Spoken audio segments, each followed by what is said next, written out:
Yes, Kenya. Tamu sana, tamu sana, tamu sana, yes.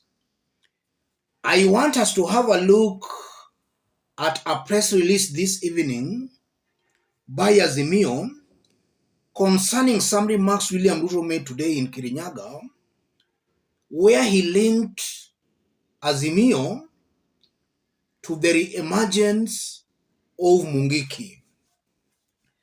Azimio press release planned crackdown on alleged Mungiki members. There are clear indications that the Kenya Kwanza administration is about to unleash brute and deadly force of youth in central Kenya and parts of Nairobi who meet accusers of being members of Mungiki.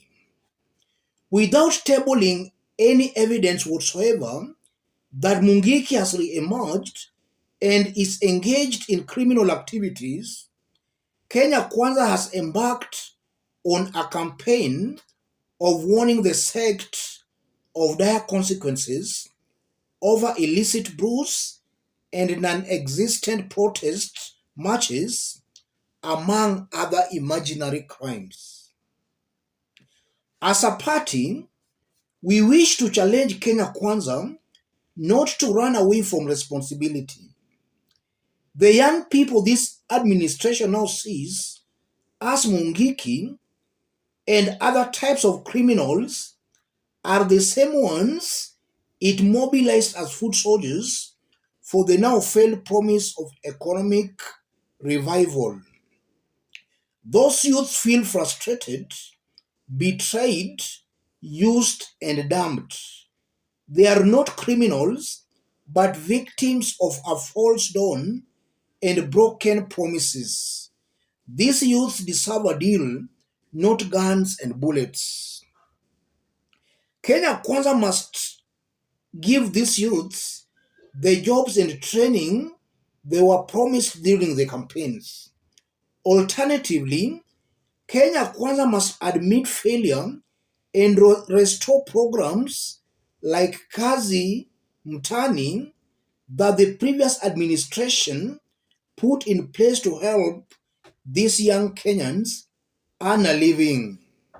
They could also do with direct cash transfer in these difficult times, as it is clear the so-called Hustler Fund is not working for them despite the hype.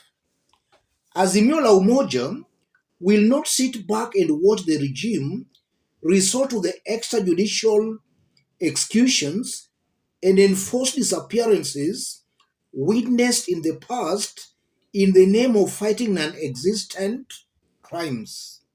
The country is in economic depression, with many families unable to cater for members. The times require creativity and empathy, not quick recourse to guns and bullets. Azimio la Umoja One Kenya Coalition Party, 13 June 2023. Yes, that's the press release this evening. Earlier today, while speaking in Kirinyaga, William Ruto linked Azimio to Mungiki. And this is a discussion that was started off by Rigathi Gachagua. In fact, Rigathi was saying that Uhuru Kenyatta was the person behind the re-emergence of Mungiki. I want us to dig deep into this for Kenyans to understand the usual games being played here. If you are watching us but you have not yet subscribed, subscribe, give this video a like. And for those willing to send their contributions, channel all your contributions to the number below. Let's enable Nudin undergo a kidney transplant. We are closing the exercise in the few coming days. Straight to our analysis. Yes. What are the games being played behind the scenes. Why is Ruto and his government, why are they bringing up this issue of Mungiki? Without taking sides, it's clear that this issue of Mungiki is just a political tool being used by this government to silence government's critiques, especially in the Gamer Nation. That's just a way the government want to silence those individuals who are against it on the mountain. One thing that is really angering this government is that Maina Njenga decided to work with Raila Odinga. Before Maina Njenga was seen with Raila Odinga, the government was not even talking about Mungiki. But the moment Maina Njenga was seen with Raila Odinga, and now that the ground on the mountain is becoming slippery for William Ruto and his team, they had to hatch a plan, a plot of taming Maina Njenga's rise, or of taming anti-government sentiments on the mountain. And that's exactly what is going on here. This is a government that is playing politics with the security of Kenyans. And if you look at the person who has been earmarked for NIS, that the person, the one who was in charge of public prosecution, you can see clearly that this is a country headed in the wrong direction. Clearly headed in the wrong direction. A government that is now just abusing power. They have the instruments of power, so they are abusing it, using those instruments of power to oppress the youths who are against the government. That's exactly what is happening here, ladies and gentlemen.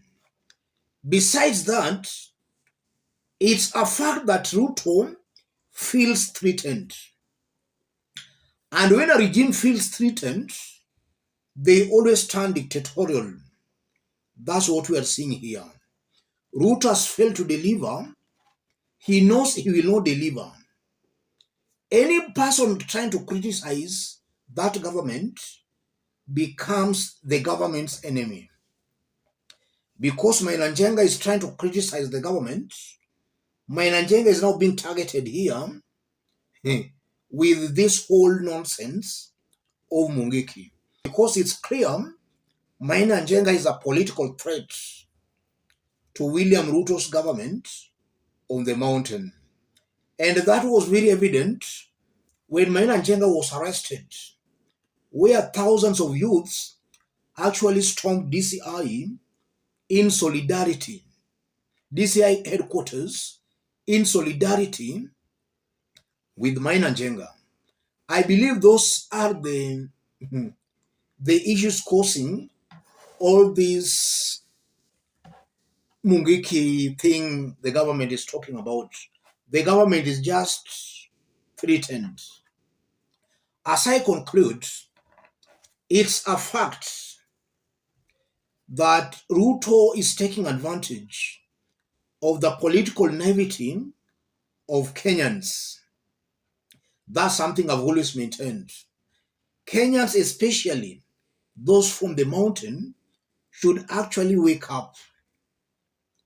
If they sleep, then Ruto is actually entrenching some dictatorial tendencies. And sooner or later, we are going to have a very dictatorial government. The mountain should wake up. Kenyans should wake up. This is not even about a Mungiki issue. The moment they will be through with this so-called Mungiki, they'll go for other Kenyans. So Kenyans should actually wake up and reject this dictatorship emerging. Let me stop it there, ladies and gentlemen. For those willing to send their contributions, channel your contributions to the number below. Let's meet in our next analysis. Thank you.